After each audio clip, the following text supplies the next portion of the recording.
Warning, the following podcast contains goodwill, cheer, festive wishes, and maybe some butchering of your native language. We apologise in advance. Welcome back to day 8 of our 12 days of podcast. Today we're travelling to another rather popular couple of countries that most tourists like to go to. Yeah, honey, where are we going to today? Weird you asked me. Yeah. Well, honey, we are going to China and Japan today. So one of these ones you didn't even know about until I told you, and you didn't believe me until I actually had to point it out to you. No, I didn't. Which is funny, but you'll hear more about that one in the Japanese one, because right now we're going to go to China first. Bex, tell us what are the Christmas traditions and customs of the Chinese people. Alrighty, so in Chinese, Happy or Merry Christmas is Xing Dan Kuai Li, or in Mandarin, oh my goodness, is Sen Dan Vai Lok, or oh my gosh, I'm not even going to go any further on that one.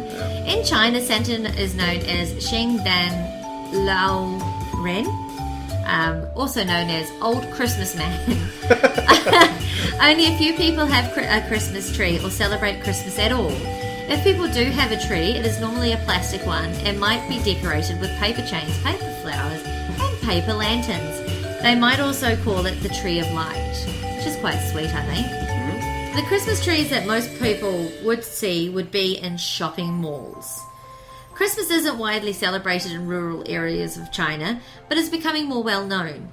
A tradition that is becoming popular on Christmas Eve is giving apples.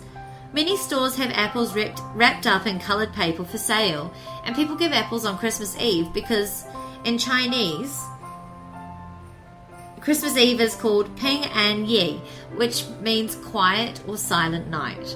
And the word for apple in Chinese is Ping Gao, which sounds similar.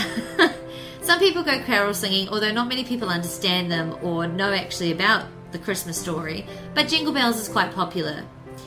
People who are Christians in China also go to special services. Going to midnight mass services has also become quite popular. Wouldn't it be cool if you went over there or something like that with like a rap song from Eminem and said, "This is a new Christmas carol," and have all these people like singing along, just stand and not knowing what the actual words are. That's horrible. Dear Slim, I wrote you, but you still ain't calling. And you're like, whoa, hello. Yeah, that'd be fun. But anyway, going across the water there now to Japan, which I think is the Sea of Japan. Possibly. Christmas has only become widely celebrated in the last few decades. It's still not seen as a religious holiday or celebration, as there aren't many Christians in Japan. Several customs, though, come to Japan from the USA, such as sending and receiving Christmas cards and presents, all that kind of stuff. In Japan, Christmas is known more of a time to spread happiness rather than a religious celebration. Christmas Eve is often celebrated more than Christmas Day. Christmas Eve is thought of as a romantic day, in which couples spend together and exchange presents. In some ways, it resembles Valentine's Day celebrations more than actually Christmas. Young couples go for walks to look at the Christmas lights and have a romantic menu in a restaurant. Although, booking a table on Christmas Eve can be very difficult as it's so very popular. So what happened about in the 1970s or something, KFC came up with a, spend Christmas with the KFC, whatever. And that is still very popular to today. It's normally the busiest time for year, and people have to actually book in advance to get a table at KFC for Christmas. Work that out. That is one you didn't know. No, it's not. It's different, but yeah. Christmas cake in Japan is normally a Christmas cake, but it's not a rich fruit cake. It's normally a sponge cake decorated in strawberries and whipped cream. Ooh. Sounds like my kind of Christmas cake, to be honest with you. Christmas is not a national holiday, as I said, so schools, businesses are normally open. Fine and dandy. In Japanese, Merry Christmas is Merry Karusamu. No, that's not even right. Merry Kurisumasu. That's better. Well, it's probably still bad, but it's better than what I said before. And I apologise now to Jared if he's listening, because Jared's doing Japanese at the moment, so he'd be murdering me right now for murdering the language.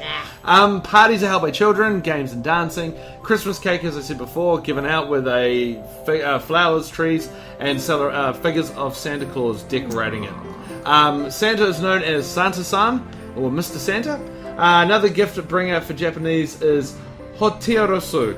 The Japanese god of good fortune from Buddhism, not related to Christmas in any way, shape, or form. Japanese New Year is more like a traditional Western Christmas. It's where the period where families get together, have a special meal, pray, send greeting cards, and get drunk. New Year's is celebrated over 5 years from December 31st to January 4th, and is a very, very busy time indeed. Oh. There you go. So once again, it's really funny because you know how there's all that bad stuff going on in the world. Once again, almost swore.